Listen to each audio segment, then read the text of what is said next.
มันบ่เกรงกลัวผู้ใดมันขี่จนเป็นโพนมันกินอิ่มแล้วมันขี่ในเวียงจันทน์นั่นน่ะมันขี่หาดเวียงจันทน์ขี่ของพวกกันหมาจอกนี่มีทั้งขี้เหงื่อมีทั้งขยะเป็นโพนสวงทุมผ้าตัวฟ้าหมาจอกมันกินแล้วมันขี่มันสนุกสุขสบายมันแกงหางล็อกแรกล็อกแรกหมาจอกทองรุ่นหมาจอกสอนไส้หมาจอกคำไตหมาจอกกันน่ะพรหมวิหารมีแต่หมาจอกกินแล้วมันเซิงกันแล้วมันกินแล้วมันก็ขี่ใส่หันเขาว่าเป็นโพนขี่หมาจอกนี่แหละพี่น้องแล้วบ่แล้วเด้อทอนดังนั้นมันเป็นโพนขี่หมาจอกเวียงจันทน์นั่นบางกอกเป็นมุงกระต่ายนอนยังได้เพิ่งพาอาศัยคนถูกคนยากคนจนยังได้เพิ่งพาอาศัยคำว่ามีเป็นมุงหมายความเป็นบ่อนอบอุ่นเป็นบ่อนปลอดภัยของคนจนมองกระต่ายนอนนั่นน่ะคันบ่อนได้กระต่ายนอนแล้วมันเป็นหม่องมันนอนรับกระต่ายมันนอนพออยู่ได้ส้นหัวในลบลับลบผลน้ำหูน้ำถ่ำน้ำโกนน้ำยังเป็นหม่องให้มันเขาว่าเป็นอบอุ่นก็ว่าได้เด้ออามิโก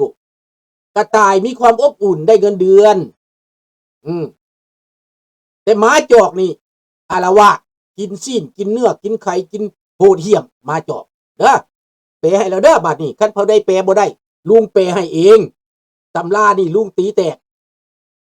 กละโบราณมีแต่ว่าไว้ซื่อว่าเป็นกลเป็นเลงไว้ซื่อเพียงแก่นห่างเป็นโพดขี่หมาจอกบางกอกห่างสิเป็นหม่องกระต่ายนอนเพิ่นว่าแต่บ่มีแปลดอกพวกนี้น่ะบ่มีแปลแต่ข้าพเจ้าแปลให้แล้วเนาะมาบัดนี้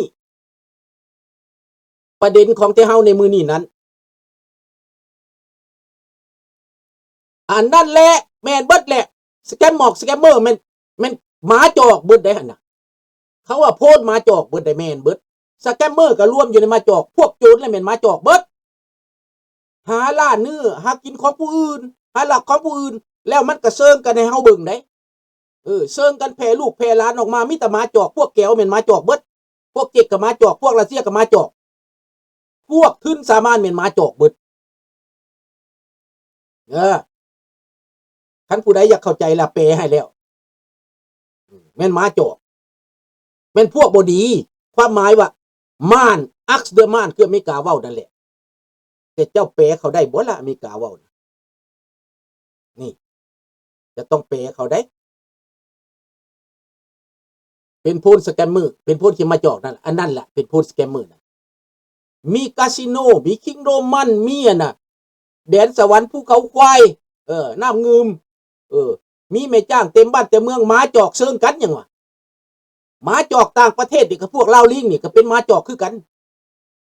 หมาจอกไปเซิงกันในเฮาเบิ่งอยู่เวียงจันทน์ผู้ใดหาเซิงเด็กน้อยได้หมาจอกน่ะเขาฮ้องว่าหมาจอกกำลังอาละวาดอยู่เมืองลาวเดี๋ยวนี้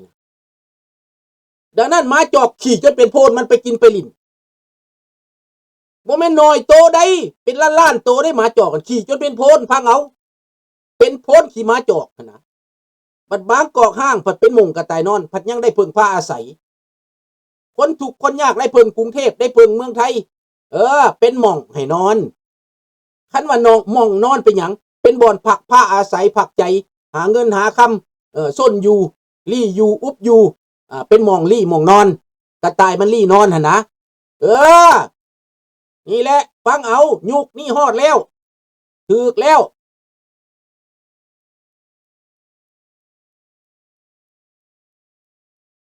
กูว่างๆเป็นหยังคนลาวอยู่นี่ญาติจินตัวสั่นลุง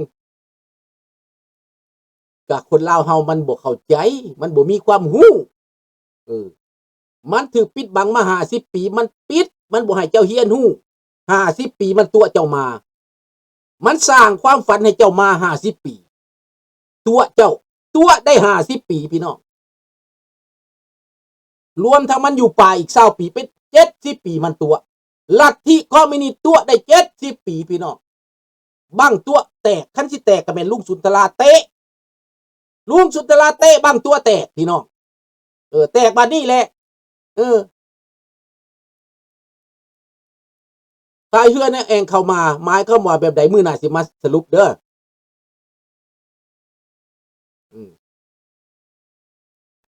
ต้องเว้าจบคันเว้าแต่พายเรือเองเข้ามาสิบ่ได้ต้องมีโค้งไปยาวกว่านั้นอีกต้องเว้าความโค้งมันเป็นหยังสุดหั่นเด้อน้องธนพรใจสิแปลให้เด้อคันพายเรือในเองเข้ามาก็สิแม่นกรุงเทพตอนนี้แหละนักการเมืองนักปกครองวนเวียนอยู่ในแต่วงเดิมคันบ่ถูกใจก็ยึดอำนาจบ่ไปหน้าจักเทื่อวนเวียนอยู่นั่นแหละนะเอาแปลให้สั้นๆเด้อนักการเมืองวงเวียนตั้งแต่กินเจ้าหน้าที่ตำรวจผู้นายผู้ใหญ่สั้นผู้ใหญ่พายเรือวนไปวนมาอยู่ในแอ่งเข้ามาที่จริงแล้วอันเดิมอยากได้อยากกินอยากมีอำนาจแอ่งเข้ามาหมายความว่าวนเวียนกินอยู่แต่ในบ้านตัวเองทางนอกบ่เฮ็ดหยังบ่สู้ทางนอกย่านอเมริกาย่านจีนย่านโซเวียตย่านรัสเซียแต่ว่ากินภายในกินได้คือปลาโดมันยังปกป้องลูกมันได้เห็นบ่อันนี้คือความจริงเด้อเอาไปพิจารณาเอา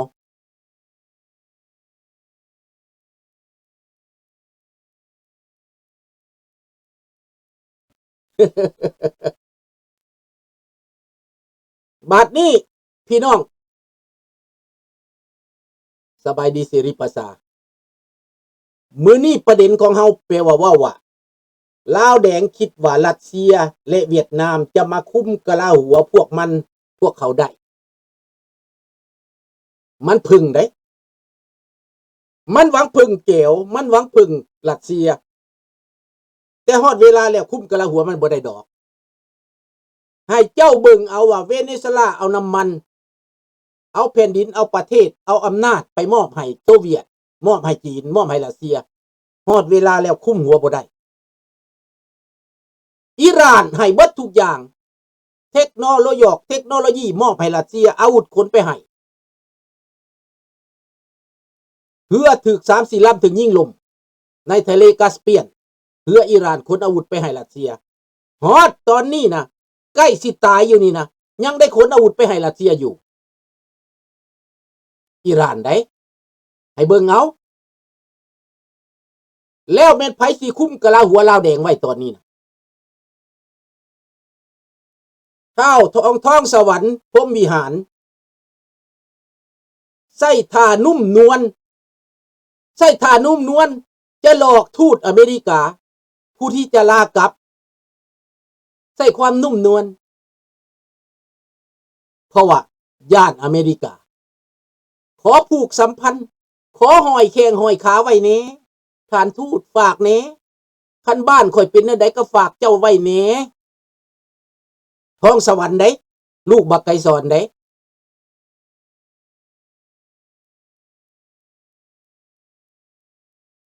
ดังนั้นพี่น้อง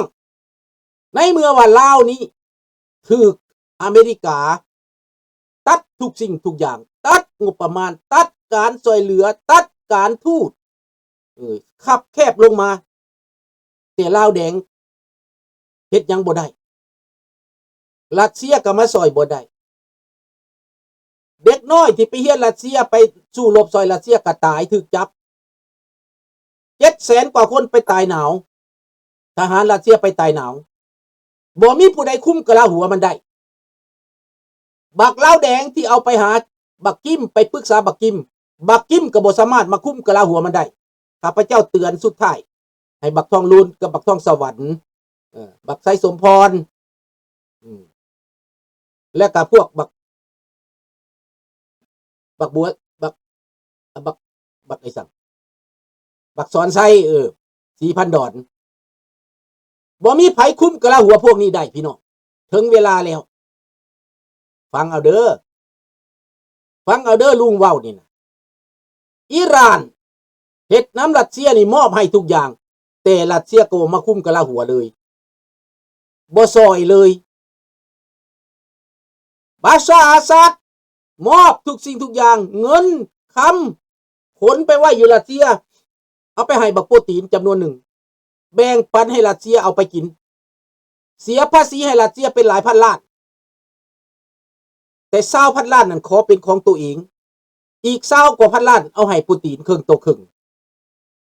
เห็นบ่แล้ว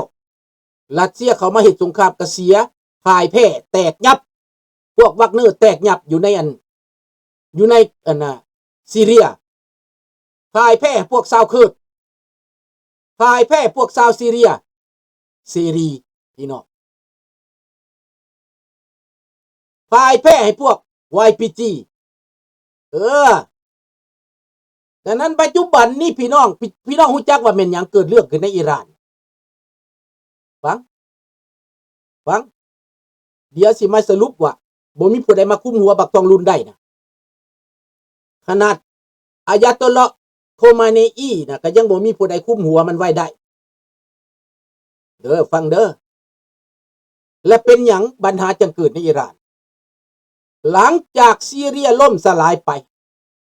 ชาวเคิร์ดในตุรกี25 ล้านคนชาวเคิร์ดในอิรัก5 ล้านคนชาวเคิร์ดอยู่ในซีเรีย3 ล้านคนชาวเคิร์ดอยู่ในยุโรปเป็น10 ล้านคนทุกประเทศที่ย้ายกันอยู่เขาห้องว่าเคอร์ดิสตันบ่มีประเทศพวกนี้นะประชากร100 กว่าล้านแต่บ่มีประเทศย้อนความบ่สามัคคีกันแต่ก่อนตัวไผตัวมันแบบลาวเฮานี่แหละเลยแตกไปอยู่แจกจ่ายกันอยู่ทั่วโลกชาวเคิร์ดนี้บ่มีประเทศถ้าเบิ่งมีประเทศเคิร์ดบอก100 กว่าล้านแต่บ่มีประเทศประชากรหลายแต่บ่มีประเทศนี่มันแตกไปอยู่ทุกประเทศแต่ปัญหาอยู่ในอิหร่านมีชาวเคิร์ดหลายปานใด5 ล้านคนชาวเคิร์ดอยู่ในอิหร่าน5 ล้านคนถูกอิหร่านข่มเหงศึกศาสนาหัวอุแนงเสียนี่ข่มเหงมาหลายศตวรรษแล้วเป็นร้อยปีแล้วชาวเคิร์ดปากบ่ได้ไอบ่ดังบ่อยากเอาผ้าปกหัวเขาก็ให้เอาปกคืออยู่ลาวบ่อยากนุ่งทรงแก้วก็สิได้นุ่งหั่นนะต่อไปนะนุ่งทรงยามมันน่ะมันเป็นแนวนั้นแหละเขาบังคับให้เป็นแก้วเขาบังคับให้เป็นชีตมุสลิมชีตเห็นบ่ดังนั้นพี่น้องชาวเคิร์ดนี้ตอนนี้ปัญหาในอิหร่านมันชาวเคิร์ดลุกขึ้นเริ่มต้นชาวเคิร์ดลุกขึ้นและชาวมุสลิมอิหร่านลุกขึ้น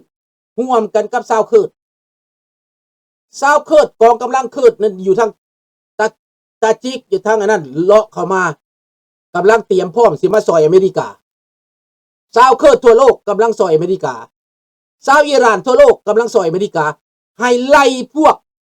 โมลาพวกอิหร่านผ่าพวกหัวนี้พวกหนวดข้างเข้านี้พวกเข้านกกระจอกนี่นะห้างนกกระจอกนี่นะออกจากอำนาจเพราะว่ามันเฮ็ดให้ประเทศล้มเหลวเฮ็ดให้ชาติล้มเหลวแต่เฮากับมือหนึ่งก็สิไล่ม้าจอกออกจากเวียงจันทน์สิกวาดล้างขี่ม้าจอกพี่น้องสิปาดคอม้าจอกเอาไปอบให้พวกแก้วกินนี่เขาสิเสือดคอม้าจอกมันสิตายมันสิดิ้นสักเด็กๆม้าจอกขนาดแต่ม้าจอกใส่สมพรม้าจอกสอนใส่สีปันดอนม้าจอกกองลุ้นม้าจอกพวกนี้สิดิ้นดาวๆบ่มีผู้ใดเบิ่งมันได้เพราะว่าบักหมีขาวบักโปตีนบักหมีแพนด้าบ่สามารถมาคุ้มครองมันได้บ่สามารถง้ำกะลาหัวมันไว้ได้พี่น้องข้าพเจ้าเตือนสุดท้ายเด้อตอนสุดท้ายและเตือนสุดท้ายงั้นสิเข้าใจก็เข้าใจมันบ่เข้าใจก็บ่เป็นหยังมาจอกถามมานั่งอยู่นี่ผู้ใดเสียดายมาจอกบ่มีผู้ใดยังห่วงวิญญาณของมาจอกบ่มาจอกอาละวาดมา70 ปีแล้วพวกเจ้ายังเสียดายมาจอกอยู่บ่นี่แหละพวกตระกูลแก้วเป็นตระกูลมาจอกเบิดแลมันกินอิ่มมันขี่จนเป็นโพนพวกเจ้าบ่เข้าใจบ่แปลให้ฟังนั่นดังนั้นพวกคนลาวเฮานี้เป็นคนมักตัดสินคนเว้าแห้งเว้าคอยก้าวร้าวเฮากำลังต่อสู้ถามว่าเจ้าขึ้นเวทีตีเจ้าตีคอยบ่คันเจ้าตีคอยเจ้าตายได้เจ้าได้แพ้ได้คันเจ้าตีได้คันจะลงมือแล้วจะลงนักได้คันเจ้าตีจนศัตรูอยู่บ่ได้ได้ตีจนนั่นน็อกเอาท์พุ่นได้แม่นบ่ ดังนั้นเวที